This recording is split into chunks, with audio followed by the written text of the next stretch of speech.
ঐক্যবদ্ধ রূপসা গণমানুষের বিএনপি। সুতরাং আমাদের নেতা আইজুল বাড়ি হেলাল ভাই একটি বক্তৃতা সভা করবেন। বাংলাদেশ জাতীয়তাবাদী দল বিএনপির আগামী ৪৮তম প্রতিষ্ঠা বার্ষিকী মহাসমারোহ সফল করার লক্ষ্যে রূপসা উপজেলা বিএনপির উদ্যোগে ৪ নং টিএসবি ইউনিয়ন পরিষদ চত্বরে অনুষ্ঠিত হলো এক বিশেষ প্রস্তুতি সভা। রূপসা উপজেলা বিএনপি কর্তৃক আয়োজিত আজকের এই প্রস্তুতি সভার সম্মানিত সভাপতি। উক্ত প্রস্তুতি সভায় বিশেষ অতিথি হিসেবে মূল্যবান ও দিক নির্দেশনামূলক বক্তব্য রাখেন। ফ্যাসিস্টের আমলে, ফ্যাসিস্ট স্বৈরাচারের আমলে যখন আমরা পিষ্ট হয়েছিলাম, রাজপথে ঠিকমতো অবস্থান করতে পারিনি। খুলনা জেলা ছাত্র দলের সাবেক সহসভাপতি, খুলনা জেলা যুব দলের সাবেক সহসভাপতি এবং খুলনা জেলা বিএনপির আহ্বায়ক কমিটির অন্যতম সদস্য মোল্লা রিয়াজুল ইসলাম।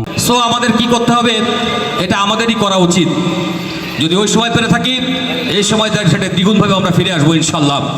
বিএনপি এই ৪৮তম প্রতিষ্ঠা বার্ষিকী শুধু একটি বর্ষপূর্তি নয়, সেটা তো আমাদের বাস্তবায়ন করতেই হবে।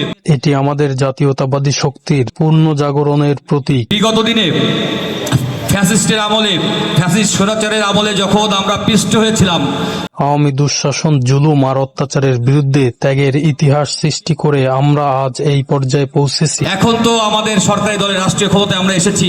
রূপসা উপজেলার প্রতিটি ওয়ার্ড ও ইউনিয়নে সাধারণ মানুষ আজ জাতীয়তাবাদী দলের পতাকা তলে ঐক্যবদ্ধ। বিগত দিনে ফ্যাসিস্টের আমলে, ফ্যাসিস্ট স্বৈরাচারের আমলে যখন আমরা পিষ্ট হয়েছিলাম, রাজপথে ঠিকমতো অবস্থান করতে পারিনি, তখনও কিন্তু বিএনপির প্রতিষ্ঠা বার্ষিকী খুব জাঁকজমকভাবে উদযাপন হয়েছে।